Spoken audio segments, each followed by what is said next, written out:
로마서 9장 29절부터 33절 말씀 함께 보도록 하겠습니다. 또한 이사야가 미리 말한 바 만일 만군의 주께서 우리에게 씨를 남겨두지 아니하셨더라면 우리가 소돔과 같이 되고 고모라와 같았으리로다 함과 같으니라. 그런즉 우리가 무슨 말을 하리요? 의를 따르지 아니한 이방인들이 의를 얻었으니 곧 믿음에서 난 의요. 의의 법을 따라간 이스라엘은 율법에 이르지 못하였으니 어찌 그러하냐? 이는 그들이 믿음을 의지하지 않고 행위를 의지함이라. 부딪힐 돌에 부딪혔느니라. 기록된 바 보라 내가 걸림돌과 거치는 바위를 시온에 두노니 그를 믿는 자는 부끄러움을 당하지 아니하리라 함과 같으니라. 아멘. 하나님, 오늘 또 귀한 말씀 주셨습니다. 이 말씀 통해 하나님의 그 구원의 은혜, 하나님의 그 은혜의 풍성한 예정과 또 예수 그리스도의 그 십자가의 성취, 하나님의 구원의 역사 다시 한번 확인하게 하시고 또 선포할 수 있는 특별한 은혜의 시간 되게 하여 주옵소서. 예수님의 이름으로 기도하옵나이다. 아멘. 오늘 로마서 강의 57번째 시간이고요. 예정을 말하다는 8번째 시간입니다. 이제 아마 예정을 말하다 시리즈는 오늘로서 이제 마무리가 되어질 것 같고요. 부제로는 남겨둔 씨, 거치는 바위, 이런 제목을 가지고 함께 말씀을 나누어 보도록 하겠습니다. 오늘 본문 말씀은 하나님의 예정이 담겨져 있는, 하나님의 예정에 대한 내용이 담겨져 있는 로마서 9장의 마지막 결론 부분에 해당하는 내용입니다. 잠시 이제 9장을 지금 저희가 한 9주 정도, 마태복음 25장을 포함하면은 한 3개월 정도 되겠나요? 한 2, 3개월 정도 동안 우리가 로마서 9장을 쭉 보았는데요. 좀 잠깐 다시 정리를 하자면, 바울이 이 로마서 9장을 통해서 하나님께서 육신의 자녀와 약속의 자녀를 창세 이전부터 이미 예정하셨다, 이런 내용이죠. 진흙 한 덩이가 토기장의 뜻에 따라 하나는 귀 있을 그릇과 또 하나는 천 있을 그릇, 진노의 그릇과 긍휼의 그릇으로 만들어지고 나뉘어지는 것처럼 구원받을 자와 구원받지 못할 자를 하나님의 뜻에 따라 예정하시고 나누시고 구별하셨다라는 하나님의 구원에 대한 예정, 선택과 유기를 가르쳐주고 있는 내용이 로마서 9장 말씀이에요. 그리고 이제 마지막 결론 부분인 오늘 본문을 통해서는 성경의 핵심이자 복음 자체 되시는 예수 그리스도를 소개하면서 하나님의 구원을 예수 그리스도를 통해 이루셨다, 완성하셨다라는 사실을 다시 한번 우리들에게 선포하고 있습니다. 오늘 본문 속에서는 예수님이 2번 등장하십니다. 다른 이름으로. 그 2번의 등장을 함께 보면서 말씀 계속 이어갈 텐데요. 먼저 29절 보겠습니다. 또한 이사야가 미리 말한 바 만일 만군의 주께서 우리에게 씨를 남겨두지 아니하셨더라면 우리가 소돔과 같이 되고 고모라와 같았으리로다 함과 같으니라. 이 29절 중반부에 기록된 우리를 위해 남겨두신 씨, 이게 바로 오늘 본문에서 처음으로 등장하는 예수 그리스도의 모습입니다. 여기에 쓰인 씨, 헬라어로는 스퍼마가 되죠. 영어의 그 스पर्m에 기초되어지는 단어인데요. 이 단어가 영어 성경 NIV나 NET, NLT에서는 descendants, children 이렇게 자손들이라고 복수형으로 번역이 되어져 있어요. 아마 가지고 계신 분들 보시면은 이게 복수형으로 S자가 붙을 거예요. 그런데 헬라어 원어를 보면은요, 이 단어가 복수 형태가 아니라 단수형으로 쓰여져 있다는 것을 알 수가 있어요. 그래서 한어 성경에서도 우리에게 C라는 단수로 번역이 되어져 있고요. 그리고 ESV나 NAS, 킹제임스 같은 경우에도 이 단어를 단수, A, seed 이렇게 단수로 번역을 하고 있습니다. 이 단어가 단수로 쓰였던 복수로 쓰였던 그게 뭐가 그렇게 중요한가 이렇게 말씀하실 수도 있는데요. 이게 단수로 쓰였는지 복수로 쓰였는지 이것을 구별하여야지만이 이 씨라는 단어가, 이 자손이라는 단어가 예수님을 상징하는 것인지 아닌지를 알 수가 있기 때문에 그래요. 다시 말해서 이 씨라는, 이 자손이라는 단어가 복수형으로 쓰여져 있다면 이 단어는 예수님을 상징하는 단어라고 말할 수가 없겠죠. 그죠? 그래서 어떤 이 신학자들이나 또는 주석가들은 이 단어를 복수형으로 번역을 해서 받아들여서요, 이것이 예수님을 상징하는 것이 아니라 하나님께서 그 구원 사역을 이루시기 위해 남겨둔 사람들, 그리스도인들, 렘넌트라고 하죠. 많이 들어보셨죠? 렘넌트. 예, 그 사람들을 가리키는 것이다 라고 이야기를 해요. 근데 그거 잘못된 것입니다. 여러분, 이 성경을 쭉 보다 보면은요, 하나님의 구원의 역사가 다 이 자손, 씨에 대한 언약에서 시작되어지고 완성되어지고 있다는 것을 알 수가 있어요. 그래서 이 씨의 개념, 자손의 개념이 이 성경에서 굉장히 중요합니다. 그래서 정확하게 이해하는 것이 필요해요. 갈라디아서 3장 16절 한번 보겠습니다. 이 약속들은 아브라함과 그 자손에게 말씀하신 것인데, 여기에서 이 약속들은 이라는 것은요, 하나님께서 성령을 통해 우리에게, 이제 이 갈라디아서 3장 16절 이전의 내용을 쭉 보면 이런 내용들이에요. 하나님께서 우리들을 구원하시는데 그 구원하시는 것이 율법의 행위로 구원하시느냐, 믿음으로 구원하시느냐, 이런 내용들을 쭉 나타내시면서 하나님께서 우리에게 성령을 주시고 너희 가운데 능력을 행하시는 이의 일이 율법의 행위에서냐 혹은 듣고 믿음에서냐, 이게 이제 5절 말씀이에요. 갈라디아서 3장. 그러면서 이제 쭉 이렇게 내려와서 11절에 또한 또 하나님 앞에서 아무도 율법으로 말미암아 의롭게 되지 못할 것이 분명하니 이는 의인은 믿음으로 살리라, 이렇게 믿음에 대해서 강조를 하면서 13절에 와서 그리스도께서 우리를 위하여 대신 저주를 받은 바 되사 율법의 저주에서 우리를 속량하셨으니 기록된 바 나무에 달린 자마다 저주 아래에 있는 자라 하였으니 라고 하면서 14절에 이는 그리스도 예수 안에서 아브라함의 복이 이방인에게 미치게 하고 우리로 하여금 믿음으로 말미암아 성령의 약속을 받게 하려 함이라. 이 성령의 약속, 믿음으로 구원받게 된 이 하나님께서 약속하신 아브라함을 통해 주시기로 약속하신 복, 약속, 16절에 이 약속들은 이에요. 그죠? 아브라함과 그 자손에게 말씀하신 것인데 여럿을 가리켜 그 자손이라 하지 아니하고 오직 한 사람을 가리켜 내 자손이라 하였으니 곧 누구라고요? 그리스도다. 그리스도다. 예수님을 가리키는 자손에 대한 하나님의 이 언약적 예언이 가장 처음으로 등장하는 곳이 어딘지 혹시 기억하십니까? 창세기 3장이죠.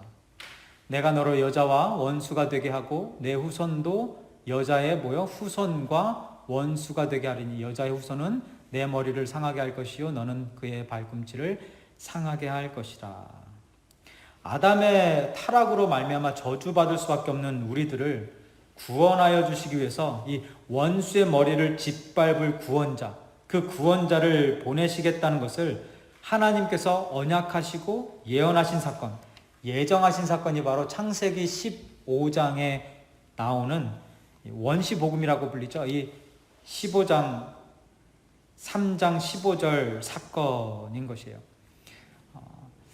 지난주 금요일날 성경 공부할 때 어느 분이 부활에 대한 성경 구절이 이 구약에 어디 있습니까? 라고 여쭤보셨죠. 사실 요 창세기 3장 15절이 그러니까 에스겔서 37장의 내용은 우리 전체의 그 부활에 대한 내용이고 예수 그리스도의 부활에 대한 내용이 암시적으로 담겨져 있는 곳이 바로 창세기 3장 15절이에요. 여기서 여자의 후손은 내 머리를 상하게 할 것이나 너는 그의 발꿈치를 상하게 할 것이다. 예수님의 십자가에 달려 죽으심이 발꿈치를 상하게 한 것으로 그렇게 우리들이 이해를 하면 좋죠. 왜냐하면 예수님의 그 십자가, 사탄이 예수님을 십자가에 달려 죽게 했는데 그건 발꿈치를 상하게 하는 정도였어요. 왜냐하면 예수님이 3일 후에 부활하셨기 때문입니다. 그래서 이게 원시복음, 가장 처음 등장하는 복음의 메시지다라고 우리들이 이름을 붙이는 것입니다. 어쨌든 이 원수의 머리를 짓밟고 승리하실 구원자, 아브라함에게 약속하신 자손, 우리를 위해 남겨두신 씨, 이 구원자를 보내주시지 않으셨다면 우리의 운명이 어떻게 되었는지가 오늘 본문 29절 마지막 부분에 다시 한번 언급되어지고 있는데요. 이렇게 쓰여져 있죠. 우리가 소돔과 같이 되고 고모라와 같았으리로다함과 같으니라. 하나님께서 구원자를 보내주시지 않으셨다면 우리의 운명이 어떤 운명이라는 것입니까? 저주받는 자, 소돔과 고모라와 같이 멸망하는 자가 되어진다라는 거예요. 이렇게 하나님께서는요, 아담의 창조 시대를 시작으로 해서 아브라함의 족장 시대, 다윗과 솔로몬의 통일 왕국 시대뿐만 아니라 모든 시대 속에서 구원자를 보내주실 것을 약속하시고 우리에게 계시해 주셨어요. 그리고 구약의 모든 시대 속에서 선포되어지고 예언되어진 이 여자의 후손, 아브라함의 자손, 우리들을 위해 남겨두신 씨, 이 구원자 예수 그리스도가 복음서에 와서 어떻게 소개되어지고 있습니까? 먼저 마태복음과 누가복음의 족보를 보면 그것을 통해서 이 예수 그리스도라는 자손, 이 아브라함의 자손, 여자의 후손이 이 족보를 소개하면서 완성되어지죠. 마태복음 1장 1절에 아브라함과 다윗의 자손 예수 그리스도의 계보라 이렇게 시작을 해요. 그리고 누가복음 3장에서는 예수께서 가르치심을 시작하실 때에 30세쯤 되시니라. 사람들이 아는 대로는 요셉의 아들이니 요셉의 위로는 엘리요 이렇게 쭉 올라가면서 38절에 그 위는 에노스요 그 위는 셋이요 그 위는 아담이요 그 위는 하나님이시라. 이렇게 마태복음과 누가복음 두 곳에서 족보가 나오는데 마태복음에서는 누구부터 시작해요? 아브라함부터 위에서부터 쭉 내려오면서 예수 그리스도가 아브라함과 다윗의 자손이다라고 소개가 되어지고 누가복음에서는 밑에서부터 올라가죠. 예수 그리스도를 시작으로 해서 쭉 올라가서 끝에는 누구까지 가요? 하나님까지 가게 되어져요. 그리고 하나님의 아들이다라고 이야기를 해요. 또한 우리를 위해 남겨놓으신 씨 되시는 예수님을 다른 복음서인 마가복음 1장 1절에서는요. 하나님의 아들 예수 그리스도의 복음의 시작이다. 즉 예수 그리스도가 하나님의 아들이다라고 선포하고 있고요. 그리고 요한복음 1장에서는 태초에 하나님과 함께 계셨던 말씀이 육신이 되어 이 땅에 거하셨다. 이 땅에 오셨다. 그게 자손으로 임했다라는 이야기죠. 그러면서 또한 어떻게 표현합니까? 빛이 어둠에 비추셨다. 이렇게 이야기를 하면서 예수 그리스도를 저와 여러분들에게 이 세상에 선포하고 있는 것입니다. 아브라함의 자손으로.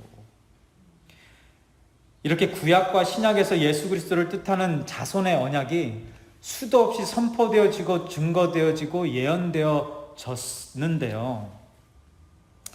문제는 무엇입니까? 안타깝게도 하나님의 그 선택받은 백성이라고 자부했던 이스라엘 백성들, 유대인들이 그 예수님을 믿지 못하고 뭐에만 치우쳐 있어요? 율법 성취, 율법 완성을 통한 구원, 이런 율법주의와 자기 의에 갇혀버린 거예요. 그게 오늘 본문 30절과 32절의 내용인데요. 그런즉 우리가 무슨 말을 하리요? 의를 따르지 아니한 이방인들이 의를 얻었으니 곧 믿음에서 난 의요. 의의 법을 따라간 이스라엘은 율법에 이르지 못하였으니 어찌 그러하냐? 이는 그들이 믿음을 의지하지 않고 행위를 의지함이라. 부딪힐 돌에 부딪혔느니라. 그냥 이렇게 쭉 읽으면 이게 무슨 내용인지 좀 이렇게 헷갈리실 수도 있어요. 하나씩 좀 설명을 해 나아갈 텐데요. 여러분 32절 마지막 부분에 보면 부딪힐 돌에 부딪혔다라는 말이 나오죠. 이게 이제 33절 마지막 절에서는 걸림돌, 시온에 준비해 두신 거치는 바위, 같은 내용인데요. 여기에 기록된 이 부딪힐 돌이 오늘 본문에 등장하는 두 번째 예수 그리스도입니다. 여기에서 이 부딪힐 돌로 번역된 헬라어가 프로스콥토라는 단어를 썼는데요. 이 단어는 걸려 넘어지다라는 뜻도 있지만 치다라는 때리다라는 뜻도 돼요. strike against라는 단어로도 번역이 가능한 단어예요. 그러니까 30절부터 32절을 제가 차근차근 좀 풀어드리겠습니다. 한번 들어보세요. 30절 하나님의 율법을 따르지 않았던 이방인들이 하나님으로부터 의롭다 칭함을 받았는데, 그죠? 의를 따르지 아니한 이방인들이 의를 얻었으니 그걸 받았는데, 이방인들이 칭함받은 의는 그들의 행위에서 난 것이 아니라 믿음에서 난 것이다 라고 이야기를 해요. 그러면서 31절에 의의 법을 따라간 이스라엘 백성은 무슨 말입니까?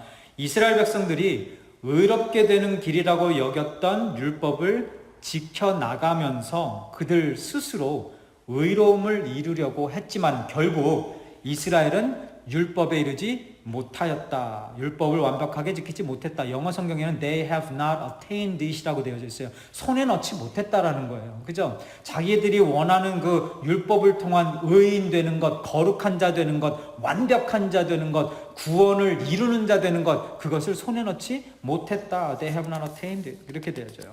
그러면서 32절에 어찌 그러하냐? 무슨 말입니까? 왜 열심으로 율법을 지켰던 이스라엘이 하나님으로부터 의롭다 칭함을 받지 못하였느냐? 왜 어찌 그런 일이 일어날 수 있느냐? 그 이유는 바로 여기서 이는 그들이 믿음을 의지하지 않고 행위를 의지함이라. 다르게 말해서 생명과 구원의 주관자 되시는 하나님을 의지하지 아니하였고 하나님께서 미리 준비하신 남겨놓으신 씨 되시는 아브라함의 자손 되시는 예수 그리스도를 바라보지 못하였고 그를 믿지 못하였고 그들 자신만을 의지해서 그런 것이다. 그러면서 32절 마지막 부분에 부딪힐 돌에 부딪혔다라고 이야기해요. 이렇게 율법 완성, 율법 행위 중심만을 의지해서 의롭다 여김을 받지 못한 이 안타까운 유대인들에 대한 이 안타까운 사건이 바로 부딪힐 돌에 부딪힌 사건이다. 예수 그리스도에게 부딪혀 넘어져 버린 사건이다 라고 이야기를 하는 거예요. 여러분, 이스라엘이 부딪힐 돌에 부딪혀 넘어졌다. 예수 그리스도로 말미암아 넘어져 버렸다. 한 대 맞았다라는 것이 무슨 뜻이겠습니까? 율법만을 의지하는 사람들, 자신의 의, 자신의 능력, 자신의 노력만을 의지하는 사람들은요, 결국 하나님께서 예비하신 돌, 반석, 이 걸림돌에 걸려 넘어져 버릴 수밖에 없다라는 뜻이에요. 다시 말해서 다윗의 물맷돌에 맞아 쓰러진 누구죠? 골리앗처럼 그들도, 유대인들도, 바리새인들도 그 돌에 스트라이크, 맞아 넘어져 버리게 되어진다라는 뜻이에요. 이사야서 8장 13절 봅니다. 15절까지 볼게요. 만군의 여호와 그를 너희가 거룩하다고 그를 너희가 두려워하며 무서워할 자로 삼으라. 그러면서 14절에 그가 성소가 되시리라. 그러나 이스라엘의 두 집에는 뭐가 있어요? 걸림돌과 걸려 넘어지는 반석이 되실 것이며 예루살렘 주민들에게는 함정과 올무가 되겠다라는 거예요. 이게 누구 이야기하는 겁니까? 예수 그리스도 얘기하는 거예요. 복음, 하나님의 말씀 얘기하는 거예요. 그것이 걸림돌이 되어지고 넘어지는 반석이 되고 함정이 되고 올무가 되겠다라는 거예요. 15절에 많은 사람들이 그로 말미암아 걸려 넘어질 것이며 부러질 것이며 덫에 걸려 잡힐 것이니라. 아니, 좀 부정적인 이야기가 어떻게 예수님을 상징하는 것일까 의문을 가지는 분도 계실 텐데요. 한번 말씀 계속 쭉 들어보세요. 여러분, 여기에 나오는 이 부딪힐 돌, 걸림돌, 반석, 시험한 돌, 귀하고 견고한 기초돌, 이게 다 예수 그리스도를 상징하는 것이라는 이야기예요. 그래서 베드로전서 2장에서 예수님을 산돌, 리빙 스톤이라고 설명하면서 이 돌은, 이 반석은 예수님이다 가르쳐주죠. 사람에게는 버림바가 되었으나 이 사람들이 누구예요? 유대인들 아닙니까? 바리새인들 아니에요. 그 사람들이 버림받은 그 돌이 되었는데 하나님께서는 그 돌을 택해서 보배로운 산돌을 만드셨는데 그분이 바로 예수 그리스도다. 그러니까 너희들이 예수 그리스도께 나아가서 너희도 산돌같이, 리빙스톤 같이 신령한 집으로 세워지고 예수 그리스도로 말미암아 하나님이 기쁘게 받으실 신령한 제사를 드릴 거룩한 제사장이 될지니라 하면서 성경에 기록되었을 때 오늘 본문 33절 인용한 내용 그대로예요. 보라, 내가 택한 보배로운 모퉁이 돌을 시온의 코널스톤, 모퉁이 돌을 시온에 두노니 그를 믿는 자는 부끄러움을 당하지 아니하리라 하였으니. 아멘. 하나님을 의지하지 않고 자신만을 의지하는 사람들, 빛이 아닌 어둠에 속해 있는 사람들, 육신의 자녀들, 천이 쓸 그릇들, 진노의 그릇들은 예수 그리스도라는 돌, 반석에 걸려 넘어지게 되어진다. 반석에 맞아 쓰러지게 된다라는 말이에요. 여러분, 구원자들에게 있어서는 복음이 예수 그리스도가 그 빛이 생명의 빛이 되어지고 감사의 빛이 되어지고 은혜의 빛이 되어지고 구원과 영생의 빛이 되어지고 반석이 되어져요. 리빙 스톤이 되어져요. 그런데 예수 그리스도를 믿지 않는 사람들, 반대하는 사람들에게 있어서 예수님이라는 그 리빙 스톤, 그 반석이 무엇이 되어집니까? 다윗이 들고 있는 물맷돌이 되어지는 거예요. 그래서 맞아서 넘어지게 되어지는 거죠. 복음의 메시지를 들으면 우리들에게는 기쁨의 좋은 소식이 되어지지만 그들에게는 무슨 소식이에요? 슬픔의 나쁜 소식, 저주의 나쁜 소식이 되어질 수밖에 없다라는 이야기예요. 이런 현상들이 바로 율법만을 의지하는 모든 사람들이 경험하게 되는 일입니다. 여러분, 구원의 반석 되시는 예수님이 장님된 그들 눈에 보이지 않으니까 항상 예수님에게 걸려 넘어질 수밖에 없어요. 자신 스스로 구원을 이루어보겠다고 발버둥 치고 다른 박질 하다가 결국 어떻게 된다고요? 걸려 넘어져 버리게 되어지는 거예요. 맞아 넘어지는 겁니다. 여러분, 이런 사람들이 교회 안에서도 종종 보이죠? 경험하게 되어지죠. 예수님에게는 관심 없고 다른 것들, 명예, 성공, 이목, 영광, 자기 영광, 자아성취, 부귀영화, 이런 것들에만 관심 있는 사람들, 이런 사람들은 복음을 들으면 계속 복음에 넘어지게 되어져 있어요. 복음을 들으면 짜증나고 화가 나고 싫은 겁니다. 왜 그렇습니까? 자꾸 넘어지게 하니까 싫은 거예요. 자꾸 불편하게 만드니까, 내 양심을, 내 마음을 불편하게 만드니까 싫은 거예요. 자꾸 그런 것들을 내려놓으라고 하니까. 내 삶의 중심이었고 내 삶의 목적이었던 것들인데, 복음은, 예수님은 그것을 뭐하라고 그래요?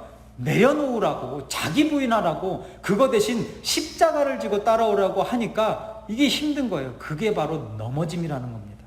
자꾸 우선순위를 바꾸라고 하는데 예수님이 이게 바꿔지나요? 못 바꾸니까 계속해서 거기서 넘어지는 거예요.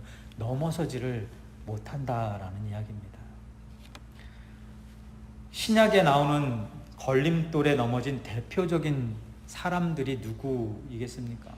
유대인들, 바리새인들, 서기관들, 대제사장들, 조금 더 길게 가면 부자 청년, 그리고 자기의 소유물들을 다 잃어서 예수님을 떠나라고 간구했던 가다라 지방 사람들, 돼지떼 주인 아시죠? 주인들, 그런 사람들, 빌라도, 이런 사람들이 다 이 걸림돌에 넘어진 대표적인 사람들이에요. 팀 켈러 목사님이 이 부분을 설명하면서 이렇게 말합니다. 로마서를 쓴 내용인데요. 유대인들은 행위에 근거하여 그 의에 이르려고 했기 때문에 하나님의 의가 예수 그리스도를 통한 선물로 주어진다는 진리에 걸려 넘어지고 말았다. 그러면서 이렇게 얘기해요. 하나님에 대해서 가장 잘 알고 있었던 유대인들은 하나님을 모르는 자가 되었고, 하나님에 대해서 전혀 몰랐던 이방인들은 하나님에 대해서 가장 많이 아는 사람들이 되어져 버렸다. 그리고 또 의롭게 되기를 가장 원했던 사람들이 자신들의 죄로 죽게 되었고, 의롭게 되기를 가장 덜 원했던 사람들, 이방인들이 결국 하나님이 보시기에 의로운 사람들이 되어져 버렸다. 여러분도 다 아시겠지만 유대인들에게 있어서 그들 눈앞에 등장하신 예수 그리스도보다 더 소중하고 중요했던 것은요, 율법이었어요.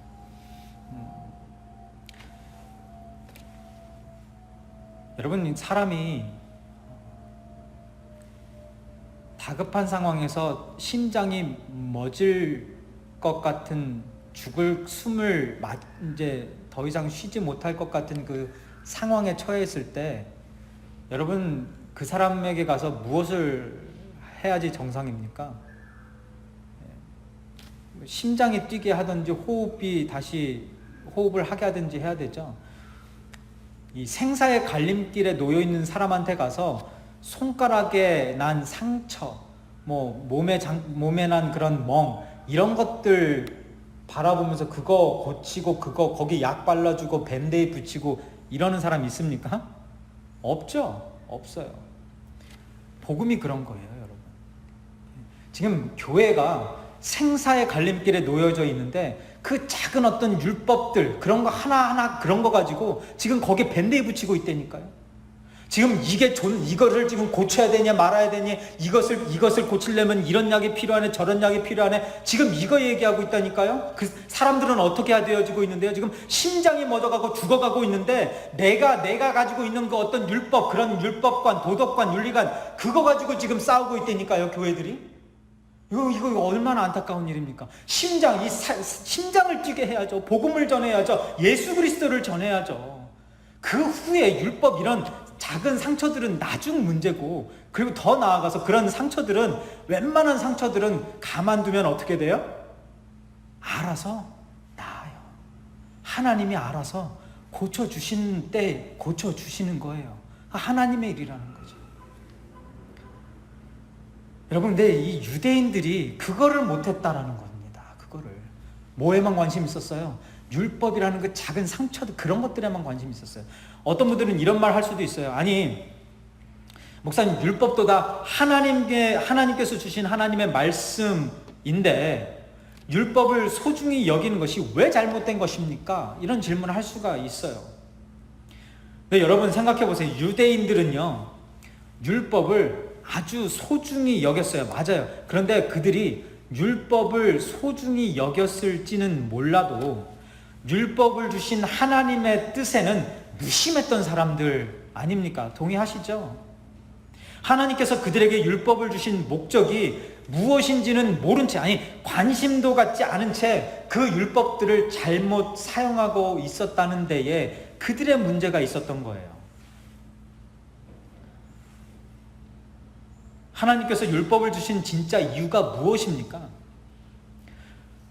그 율법 다 지켜서 의인되게 하려고 하나님께서 주신 것입니다. 이런 말 하면은 큰일 나는 거예요. 이거 완전 잘못된 신앙이죠. 하나님께서 우리들에게 율법 왜 주셨어요? 우리 의인 만들려고? 그거 다 지켜서? 아니, 의인은 없을 때 하나도 없다라고 딱 못을 박은 하나님께서 이 율법 다 지켜서 너희들 의인 되어라. 그럼 내가 구원하겠다. 이건 말이 안 되잖아요.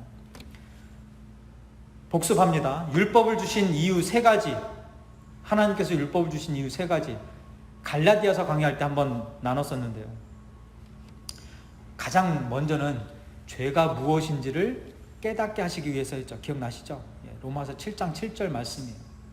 그리고 그로 인해서 죄가 무엇인지를 깨닫게 된 후에 그로 인해서, 그 깨달음으로 인해서 내가 누구인지를 다시 한번 깨닫게 되어 죄인이란 것을 깨닫게 되어져요. 로마서 3장 20절.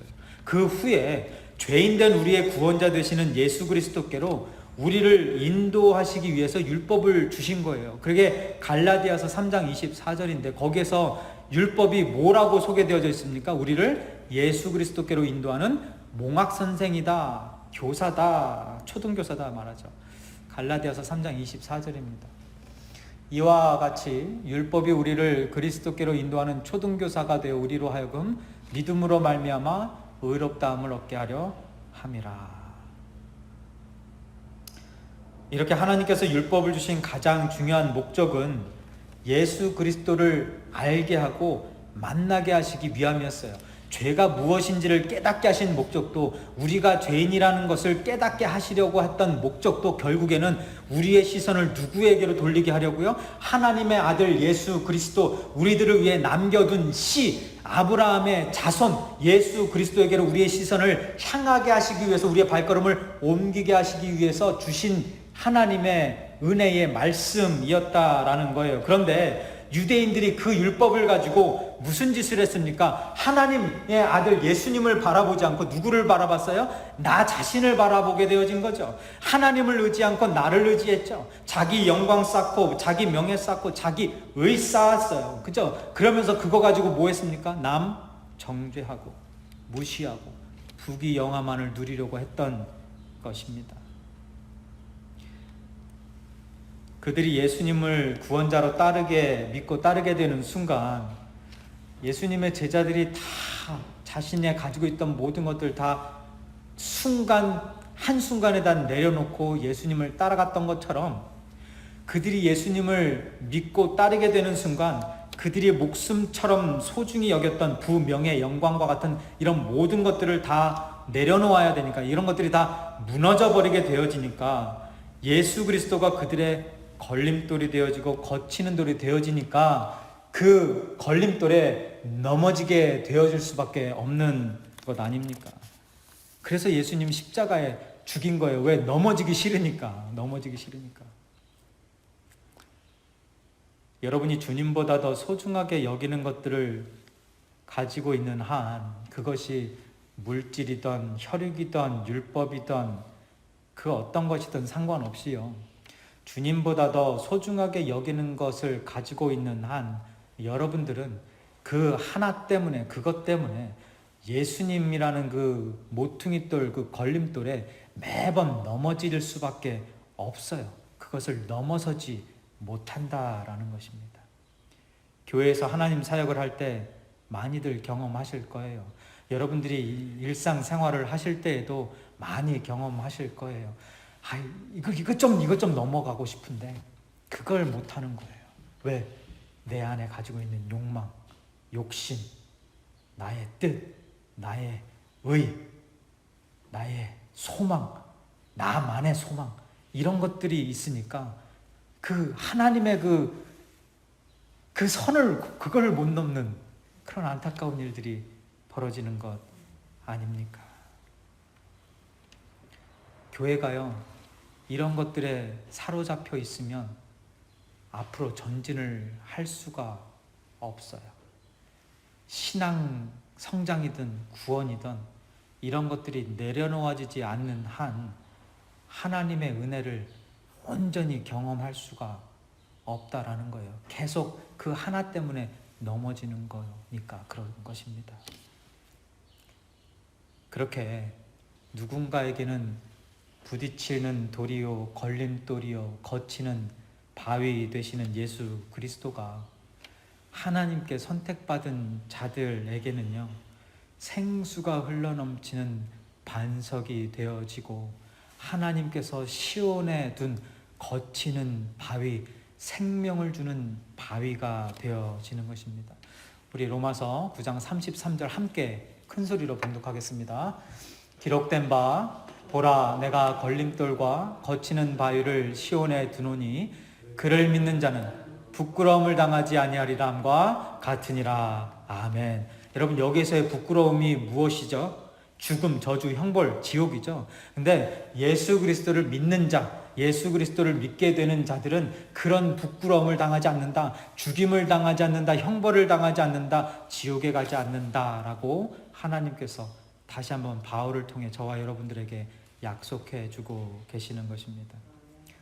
이제 말씀 마무리 짓겠는데요, 여러분, 오늘 이 시간 혹시라도 여러분 가운데에 넘어서지 못했던, 계속 걸림돌에 넘어지는 그런 여러분들의 자아, 여러분들의 어떤 세상적 욕심들, 이런 세상적 습관들, 이런 것들이 있다면 오늘 성령님 통해서 그런 모든 것들이 다 십자가 앞에 내려놓아지길 축원드립니다. 그리고 오늘 하나님께서 우리들을 위해 남겨두신 씨, 자손 예수 그리스도, 그 예수님 만나게 되셔서 구원의 예정 속에 풍성하게 흘러넘치는 하나님의 은혜 누리고 나누며 살게 되시는 저와 여러분 되시기를 주님의 이름으로 축원드립니다.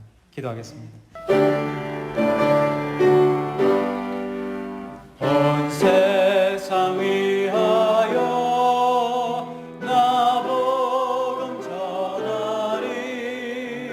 만 백성 모두 나와서 주 말씀 들으라.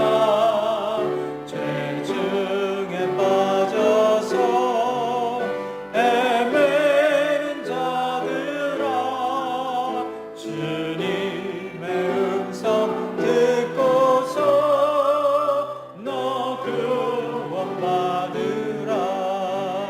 전하고 기도해 매일 증인 되리라.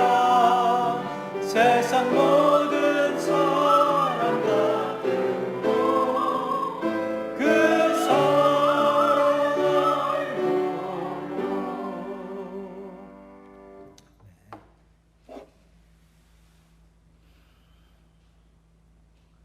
이제는 우리들을 위하여 창세전부터 그 십자가의 고난의 길을 아시면서도 외면하지 않으시고 아버지의 뜻대로 하시라고 고백하며 그 몸 십자가에서 희생하신, 그리고 그 고통 다 감당하시며